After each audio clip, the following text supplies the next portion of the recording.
পরিষ্কার।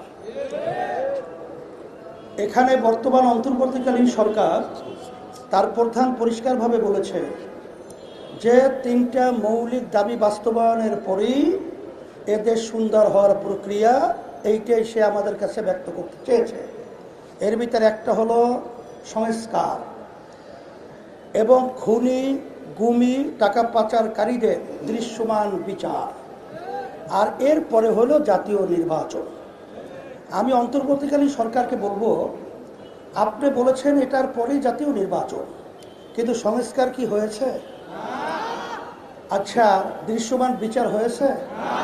তা একটাও আমরা হয় নাই জনগণ বলছে। এরপরে আপনি জাতীয় নির্বাচন ঘোষণা করাটা, এটা আমাদের কাছে কিন্তু বিভিন্ন দিক থেকে সন্দেহ তৈরি হয়েছে যে নিশ্চয়ই আপনার উপরে কোনো ধরনের, যেটা আমরা বলবো অশুভ এবং গোপন জিন সওয়ার হয়েছে।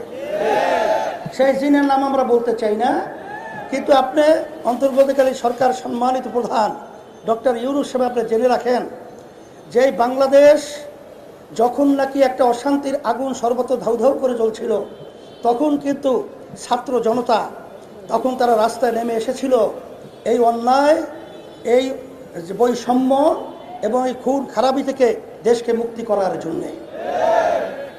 যদি কোনো অশুভ চক্র এবং কোনো জিন সওয়ার হয়ে আপনাকে চাপ প্রয়োগের মাধ্যমে এই ধরনের ঘোষণা দেওয়া থাকে, আমরা পরিষ্কার বলছি যে আমরা কিন্তু বাংলাদেশের মানুষ, আমরা ছাত্র জনতা, আমরা কিন্তু রাজপথ ছাড়ি নাই।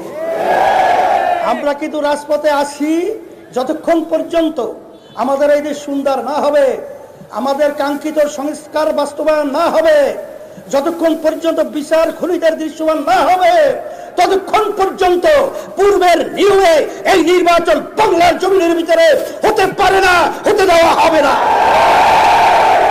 সাথে সাথে আপনারা জানেন যে বাংলাদেশে 53 বছর যেই পদ্ধতিতে নির্বাচন হয়েছে, এই নির্বাচন পদ্ধতি সংস্কার হইল প্রধান সংস্কারের মূল লক্ষ্য।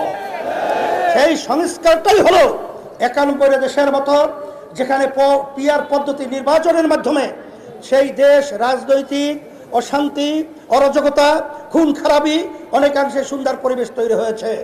আমরা দাবি করেছি যে পিআর পদ্ধতি নির্বাচনের মাধ্যমে এই দেশ সুন্দর হওয়া সম্ভব।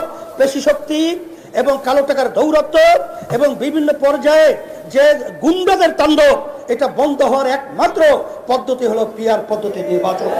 আপনারা দেখেছেন যে আজকে সুজন নামক একটা সংস্থা, তারা সাধারণ মানুষ বাংলাদেশের তাদের কাছে জরিপ করেছে, সেই জরিপের ভিতরে 71% মানুষ তারা পিআর পদ্ধতিতে নির্বাচন চায়। এখনো কি আপনি বুঝেন না? না আপনাদেরকে আরো সুন্দরভাবে বুঝাতে হবে? আমরা পরিষ্কার বলছি, এখন কিন্তু সর্বশ্রেণীর মানুষ, সাংবাদিক এবং সর্বমহলে সকলের দাবি হলো পিআর পদ্ধতি নির্বাচন বাংলাদেশে অনুষ্ঠিত হতে হবে এবং সংস্কার দৃশ্যমান হতে হবে এবং জুলাই সনদ আইনি তার স্বীকৃতি দিতে হবে। যদি জুলাই সনদ আইনি স্বীকৃতি না হয়, তারা ক্ষমতায় আসবে, 2 বছরে তারা পাশ করিয়ে নেবে। এটা হইলে গ্রাম্য কথা আছে, গুড়ে বালি। এটা কখনোই সম্ভব না, হতেও পারে না। এটা নির্বাচনের আগেই এটা হতে হবে এবং জুলাই সনদ আইনি স্বীকৃতি দিতে হবে।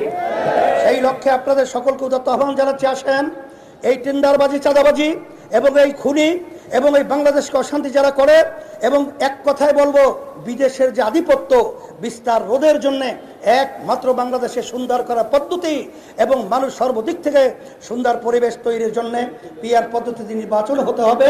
এই দাবিটি আজকে আমাদের এই প্রোগ্রাম।